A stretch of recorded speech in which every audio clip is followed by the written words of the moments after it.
Hi dear students, let's see this question that came in KVPY 2019 SX Physics Part 1 paper. A very regular question. These type of questions have been asked previously in JEE as well. They are present in HC Verma also, and like it's a formula based regular procedural question. So basically here the 1 gram mole of an ideal gas A is mixed with n gram moles of an ideal gas B. Gammas of gas A and gas B has been given. The gamma of the mixture has been given and we have to find the value of n. Okay. Now basically there are two things that I'm going to tell you in here. The relation between gamma and degree of freedom. So gamma is equals to 1 plus 2 by f. I am sure that you will be knowing this formula if you have studied at a decent level. So relation between gamma of any gas or for that matter mixture of gamma of a mixture and f of mixture also. This is the relation between gamma and f. Okay, for any gas or for mixture.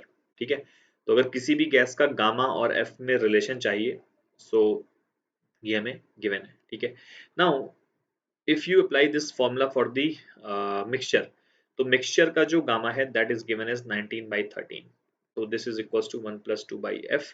तो यहाँ से 2/f की value आती है 6/13, right, and therefore f becomes 13/3, correct.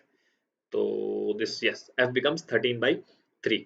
ठीक है, now f, so this was the first thing that I told you कि gamma और f में ये रिलेशन होता है.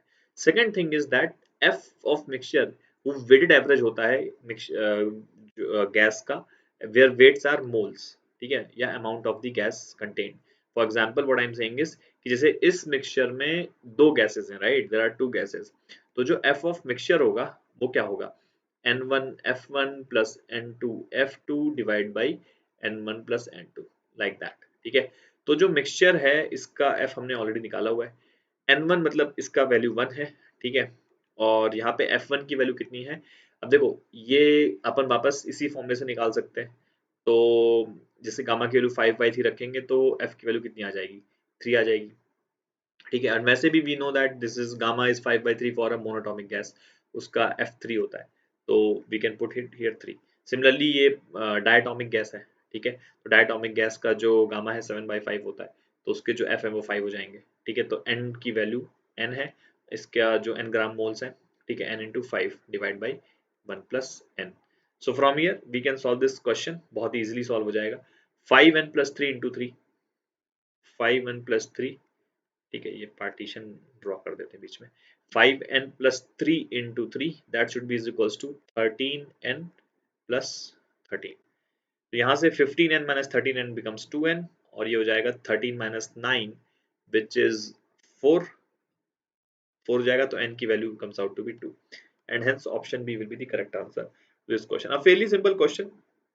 Two things I have used here: gamma equals to 1 plus 2 by f. Secondly, f equals to n1 f1 plus n2 f2 divided by n plus m2, n1 plus m2. These two things. So I hope you would have understood. Very simple question. That's how we can do this.